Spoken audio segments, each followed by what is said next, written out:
As the new century continued to roll along, more and more Italians arrived in American ports, causing the ghettos of Manhattan and Brooklyn to burst at the seams.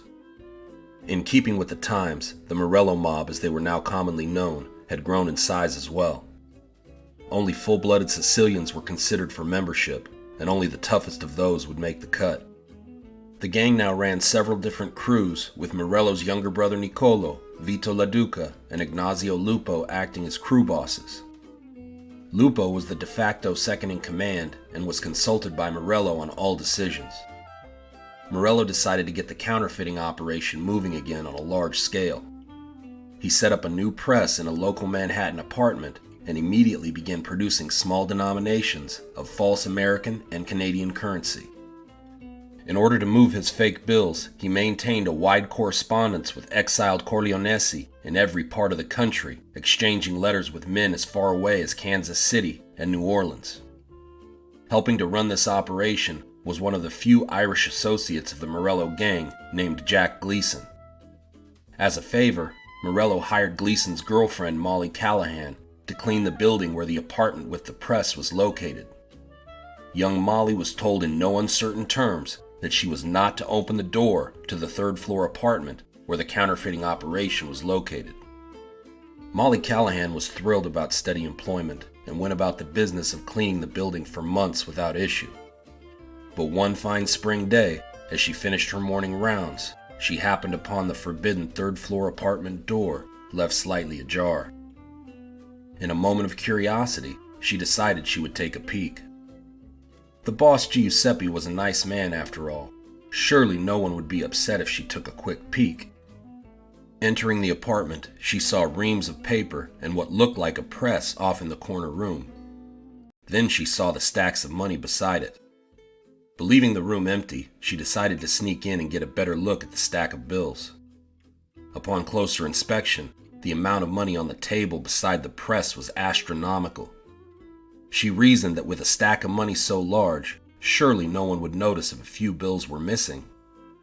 Without a moment's hesitation, Molly walked in and stuffed a small handful of bills into the pocket of her apron.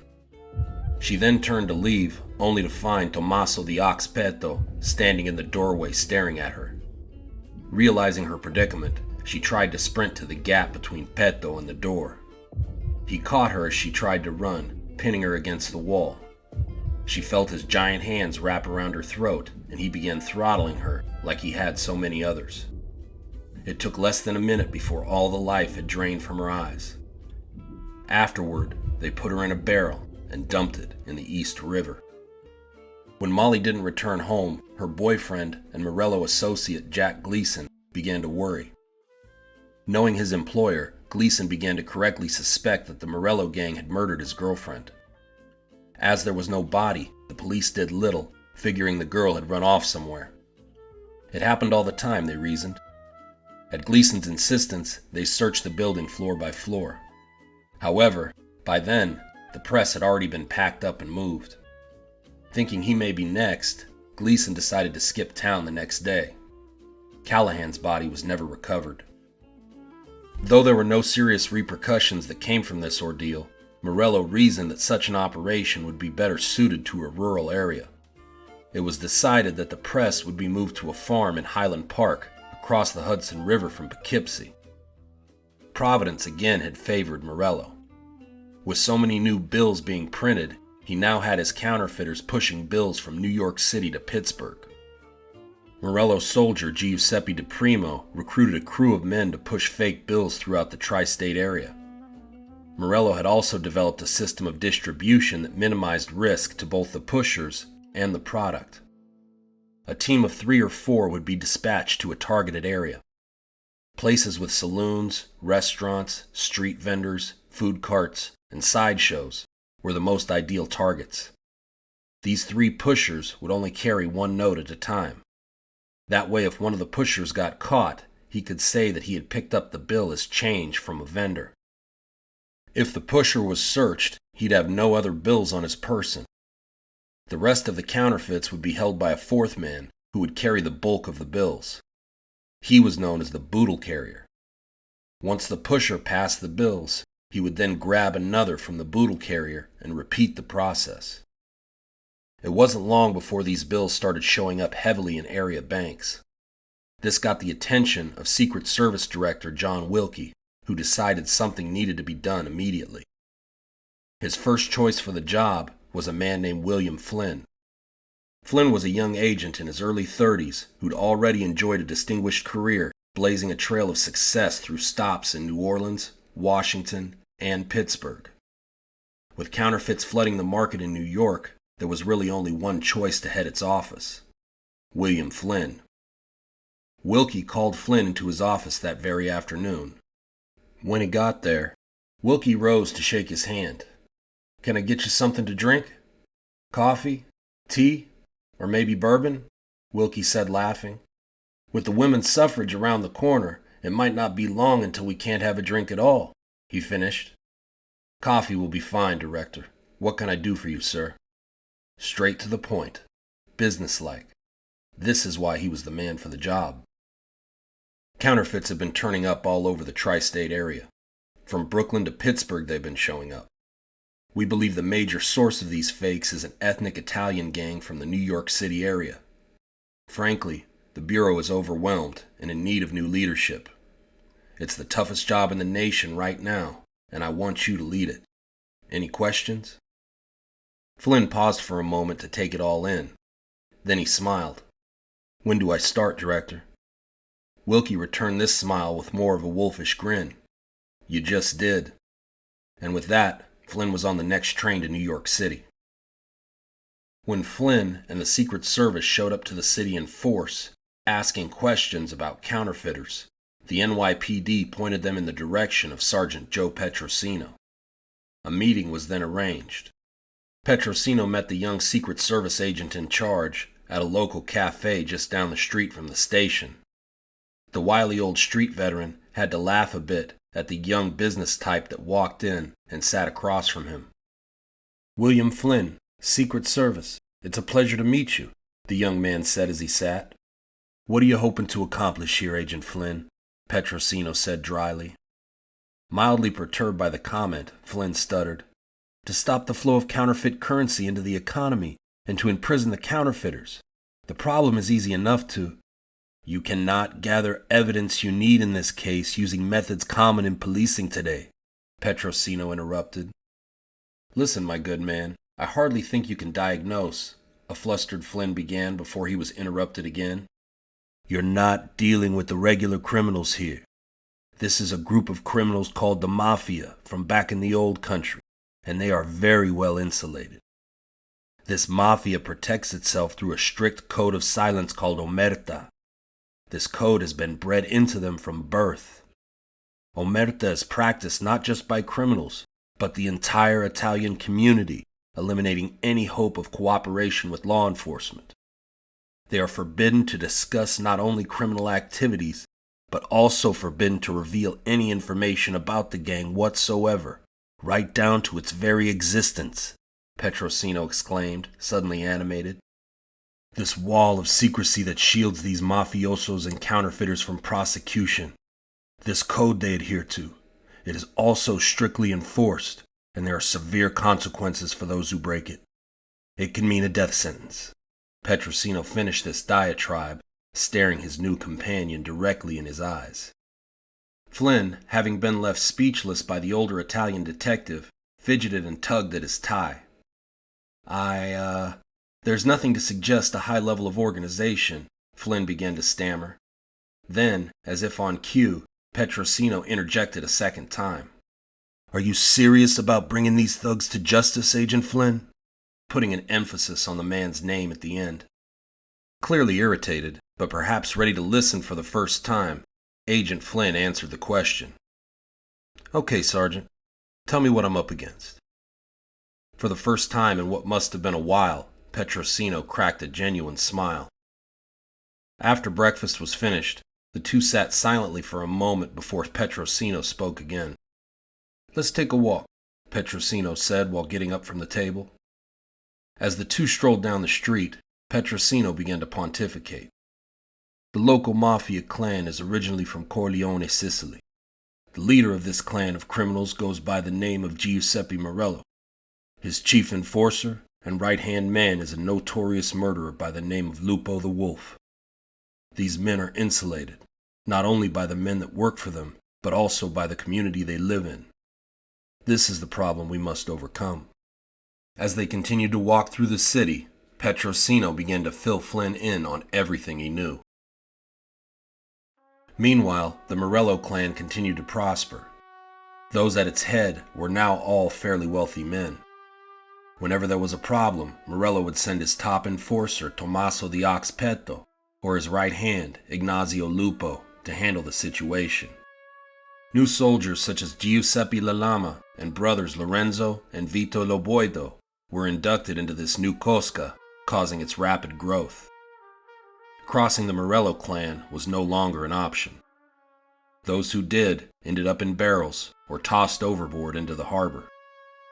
By 1902, Lupo's grocery business had grown so lucrative he was importing thousands of dollars worth of wines, olive oil, and foodstuffs from Italy, and his consignments offloaded at Manhattan piers. Since his imports received no more than a cursory inspection from customs agents, Morello began importing counterfeits from Sicily as well, with his close confidant, Vito LaDuca, traveling as far as Pittsburgh to push the bills. On the home front, top counterfeiter Giuseppe DePrimo and his crew were now pushing fake bills created at their secret upstate press all over New England and the tri-state area. With law enforcement now on the lookout for counterfeit bills, it was only a matter of time before someone went down.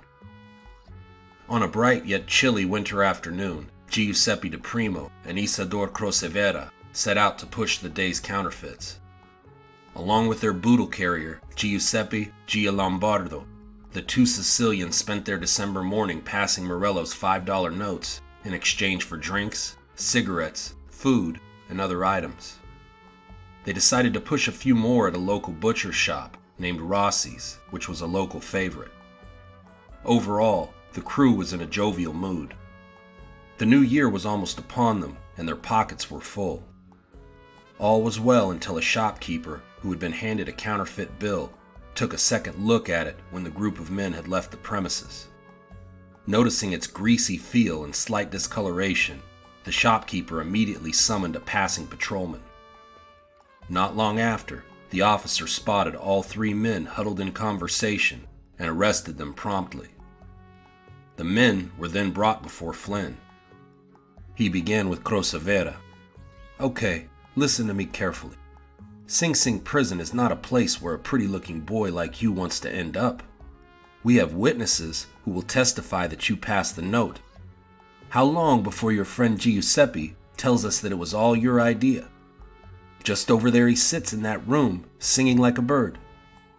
Crocevera shifted uncomfortably in his seat. Then he looked Flynn in the eye and said in broken English, "It's no problem. I like prison in America." And then he smiled. They continued like this for an hour, and not once did Crocevera confess a single word. Flynn got nothing from DePrimo either. He had hoped that the boodle carrier Giuseppe Gialombardo would be the weak link, having been caught with a bundle of counterfeits on his person. However, Gialombardo was silent as well. For the first time, Chief Flynn finally began to realize the enormity of the problem before him. Word soon hit the streets that three of Morello's counterfeit pushers from Yonkers had been arrested. Upon hearing the news, Morello headed over to discuss these new developments with his partner and right hand, Ignazio Lupo. The two sat, poured drinks, and began to speak.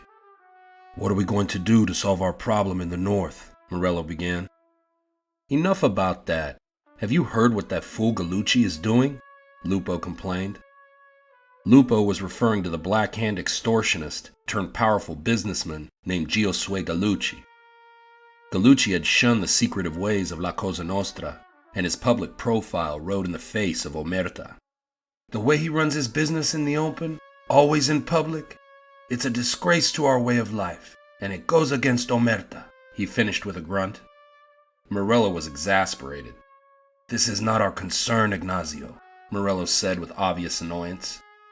It was often that Morello had to help Lupo reorganize his priorities, as at times the man had a mind for irrelevancy. "There is enough water in the well for everyone to use. Besides, he's a paisan. There is no percentage in creating unnecessary enemies," Morello finished. "What about the Camorra in Brooklyn?" Lupo asked. "There is a second well that I can draw the water from." At the mention of the Camorra, Morello shifted uncomfortably in his seat. The group known as the Camorra were a powerful confederation of Neapolitan gangs that controlled most of Brooklyn, and he knew Lupo had been chomping at the bit to move into their territory. Of course he was. Ignacio feared no one. However, Morello had the sense to know that Camorra bosses Pellegrino Moreno and Alejandro Volero were not men to be trifled with. Their crews were some of the most violent in the city, and they would slit your throat with a hymn from church on their lips. That being said, Morello did not like to disagree with Lupo when he was in a foul mood, and responded diplomatically.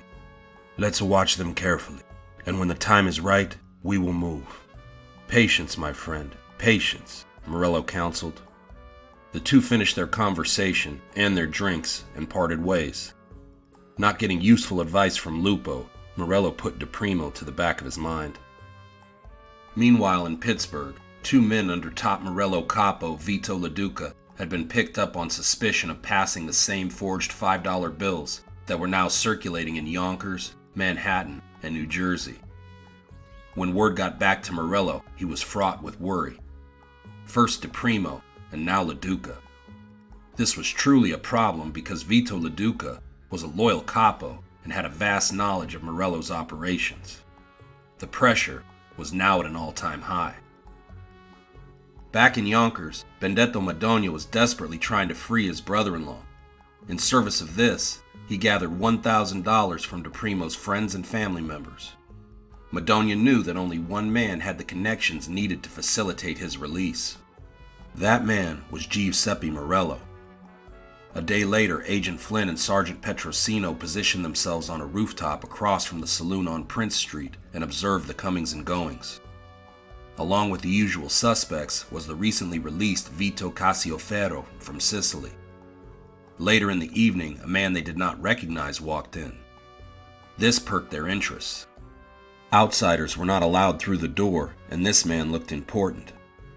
Though they did not recognize him, they notated his description in their daily report. That evening, Benedetto Madonia walked into the saloon and headed over to a table where Giuseppe Morello sat with his younger brother Niccolo. Immediately stopped by Petto, Madonia blurted out, "Don Morello, I must speak with you. My brother-in-law Giuseppe has been arrested." Morello motioned for Petto to let the man pass, but before he could continue, Morello raised his hand to silence Madonia, and then motioned for him to sit. He knew what Madonia wanted, but Morello wanted something in return. After a moment, Morello spoke. "Your brother-in-law's foolishness has cost me a lot of money already, and bribing judges is not cheap. I need 1,200 to do what you want." "But we only have 1,000, Don Morello," Madonia said in despair. Morello was waiting for just this moment. "I will take care of the rest, but I need something from you as well," Morello added with a smirk. "Vito LaDuca has been arrested. He will be released soon, but 2 of his men will not. You must travel there and arrange for their release. Upon your return, arrangements will be made for your brother-in-law," Morello added with finality. Madonia then thanked him and gave him the money. Morello then handed Madonia an envelope of his own. Then the two parted ways. Benedetto Madonia took the next train to Pittsburgh. Thinking slyly, he took half of the money intended for the judge. When the judge balked at this new sum, Madonia then wrote to Morello in New York requesting more money with which to grease the wheels of Pittsburgh justice. When Morello refused to send more money, Madonia let the matter drop entirely. Days later, Morello got word from LaDuca that he was out, but that his men were still locked up. After hearing this, Morello became enraged. He decided Giuseppe DePrimo was not going to get the assistance he so desperately needed. He also decided Benedetto Madonia better steer clear of Italian Harlem. Madonia and his family were none the wiser. However, when the trial of Giuseppe DePrimo came round at last, Everyone was in for quite the surprise. Everyone, of course, but Giuseppe Morello. When the judge began reading the verdict, family members began to cry out. Gia Lombardo was sentenced to 6 years by the judge. Croce Verde received 3.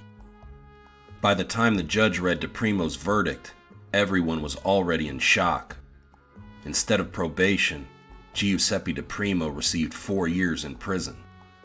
When Benedetto Madonia heard the verdict, he flew into a rage. "They stole from us. Where is the honor in this thing of ours?" he rambled angrily, apparently unaware his own theft had been discovered. In the midst of this rage, he sent this message. "Don Morello, the betrayal you have perpetrated on my heart and family is unforgivable. I demand the return of the $1,000 so that we might hire a lawyer to appeal. B.M." When Morello read the letter, he became thick with rage. The utter lack of respect in the message drew Morello's ire more than anything. It was at that moment that he decided he would honor Madonia's request. A messenger was sent to Madonia, inviting him to a dinner where they could reconcile their differences. The message went as follows. "My old friend Benedetto, it seems there has been some terrible miscommunication between you and I. Meet me at our favorite restaurant on Prince Street tomorrow night. You know the one. I hope that we can reason together and find an amicable solution. G.M." Failing to see the ruse, Madonia agreed to the meeting immediately. It would be the last he would ever attend. The next night, Madonia headed out to meet his old boss. Familiarity had bred contempt into the decision-making of Benedetto Madonia. Still, there was a hint of worry in that face as he made his way down Prince Street. He saw the small Italian diner where the meeting would be held. Unbeknownst to Madonia, the restaurant was owned by a friend of the clan, and special arrangements had been made for his dinner tonight. He entered and was shown to a table in the rear by the host. He sat and was immediately presented with cheese and meat. Too busy sampling the fare, Madonia failed to notice the remaining patrons slowly making their way to the door. Another waiter arrived with a giant plate of pasta. Waiting for the boss, Madonia dug into the spaghetti and marinara. The more he ate, the angrier he got. Who were they to take his money and his brother-in-law's freedom? It seemed like the anger made him hungrier, and he concentrated hard on his plate. In his anger, he never noticed the waiter slipping away to lock the front door of the restaurant. After this was done, 2 men slipped quietly from the kitchen. Ignazio Lupo and Tommaso Petto walked into the now empty restaurant and confronted Madonia at his table. Before Madonia could utter a word, the ox pulled him out of his seat and pinned him up against the wall. Lupo then shoved a rag into his mouth. Madonia struggled against this before finally being restrained again by the 2 large men. Then, from the kitchen, emerged Giuseppe Morello. He approached Madonia and began to lecture. "It was foolish of you to come here. I do not take kindly to disrespect. I like thieves even less. My only regret is that your brother-in-law had to go to prison as a consequence. It could have been different, but that is all behind you now, Benedetto. For you, my friend, the road ends here." He made a motion with his good hand, and the ox jerked Madonia to his feet and drug him by his hair to a rusty sink, pushing his head into the base. Lupo thrust a stiletto deep into his neck. Then, smiling, the wolf pulled his head back and slashed, all but decapitating the man. When his death spasms were through, they hung him over the edge, and Madonia quickly bled out into the sink. Then, several men wheeled in a large sugar barrel that was lined with sawdust from the restaurant floor. After several contortions, the body was finally stuffed in and sealed. The next morning, a woman named Frances Connor saw a suspicious barrel at East 11th Street on her way to work. Looking inside, she was horrified to find a corpse. "Oh my lord!" she screamed as she ran for help. When the police were finally able to remove the body from the barrel, they discovered it had been nearly decapitated by a knife wound across the throat. When Agent Flynn and Detective Petrosino arrived at the scene, They were both able to identify the victim as the stranger they had seen in Morello's company weeks prior. "That's the guy at Morello's saloon," Flynn exclaimed in excitement. "Before we move on the Morellos, we need to identify this mystery man," Petrosino added solemnly. "Let me try one of my sources to see if we can't put a name to this face," he added as he and Flynn stared at the corpse. Looking sick, Flynn just nodded in the affirmative. Later that night, Petrosino found himself at the same Irish bar, waiting for his inside man on Prince Street. When his source finally arrived, Petrosino wasted no time. As soon as the man sat at the table, Petrosino leaned in.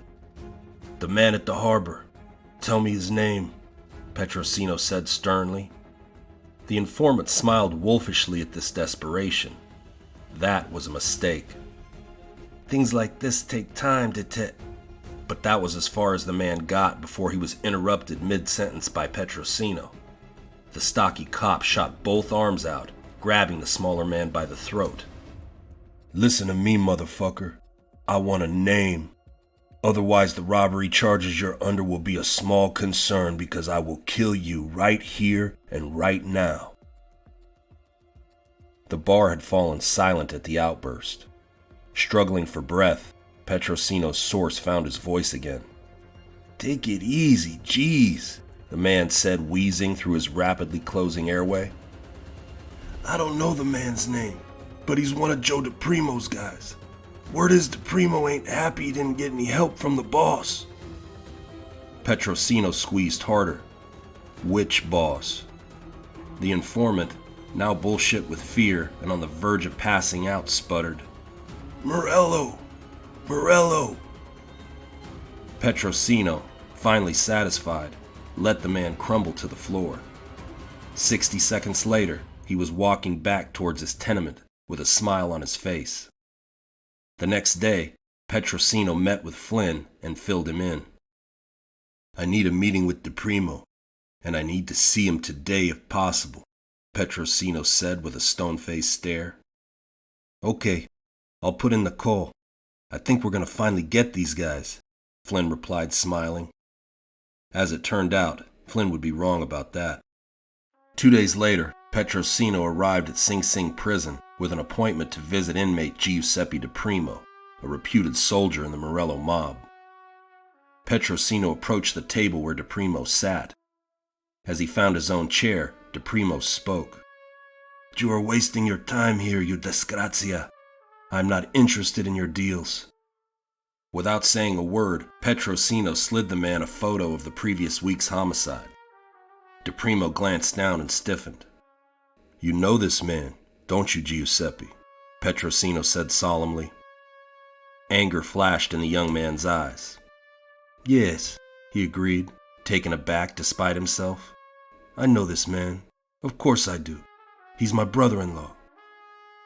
For a moment, it looked like DePrimo would crack, but only for a moment. Petrosino tried anyway. "Help us lock up the scum who did this to your family," Petrosino argued. DePrimo's face hardened again. "My brother-in-law is dead, but the rest of my family is still alive," he said, rising from the table. "Guard!" DePrimo yelled, and then, as if from thin air, a prison guard appeared and whisked him away. The next day, Petrosino met with Flynn, along with other members of NYPD, and gave up the identity of the victim. "Benedetto Madonna, brother-in-law of Morello's soldier and queer pusher Giuseppe DePrimo. There's a lot of circumstantial evidence, but I don't know if we have enough," Petrosino concluded. "It may not matter," Flynn countered. "Inspector McCluskey is now in charge of the investigation." When Petrosino heard this, he was dumbfounded. McCluskey was arrogant and headline crazy, and his ambition far outweighed his skill as a detective. Then, as if on cue, McCluskey entered the room. "Petrosino, you have identified the man?" McCluskey said with authority. Petrosino looked like his head was about to explode, but to his credit, he managed. "Benedetto Madonna, Inspector." "Okay then," McCluskey thundered. "Let's go." When McCluskey, Flynn, and Petrosino arrived at 8 Prince Street, flanked by nearly 24 NYPD officers, as well as Secret Service agents. Most of the gang was caught unaware and collected easily as they attempted to run, including Tommaso Petto, who was far too big to run far. The police later arrested Morello as he walked along the Bowery. Lupo was arrested at his home, where a large amount of correspondence was taken as evidence. Vito La Duca, discharged for lack of evidence in the recent Pittsburgh counterfeiting case, was captured in a tenement opposite the Stanton Street butcher shop. More than a dozen arrests were made, but Vito Cassioferro, who was observed at the saloon at the same time as the newly identified Benedetto Madogna, could not be located in the city. In separate interrogation rooms, one by one, McCluskey and his men went at each of the mafiosos, and one by one, each refused to talk. However, law enforcement did have a little evidence to hang their hat on. Madogna's son Sal detailed his father's relationship with Morello, the bad blood over Pittsburgh, and that his father had planned to meet Morello that week. Also, the victim had a missing pocket watch. Flynn and Petrosino suspected that Madogna had taken his son's tin watch with him to see Morello, and that it was taken off him during the murder. The detectives were able to locate the watch using a pawn ticket found in Petto's possession. Also, a letter linking Madogna to Morello was found discussing the return of $1,000 for De Primo's appeal. Most correspondence was written in impenetrable Sicilian, and there was no sign of any contraband, no forged notes, no bad coins, and no printing plates, nor anything else to link the barrel victims directly to the Morello men. While there was some circumstantial evidence against both Morello and Petto, justice system corruption and the disappearance of witnesses slowed the prosecution. Often, crimes with Sicilian involvement were never solved. It didn't matter if the Sicilian in question was the victim or the belligerent. A weak case got even weaker when the wife of the victim, Mrs. Madogna, was afflicted with a sudden case of amnesia in relation to the watch recovered from the pawn shop. Her son also stopped cooperating. So it was that after a few days in jail, and with no new evidence or testimony, the entire gang, save Tommaso Petto, was released from jail. 1 month later, the prosecution against him collapsed as well, and he was released the next day. With no direct evidence connecting the mobsters to the counterfeiting either, it looked like the Morello mob was home free.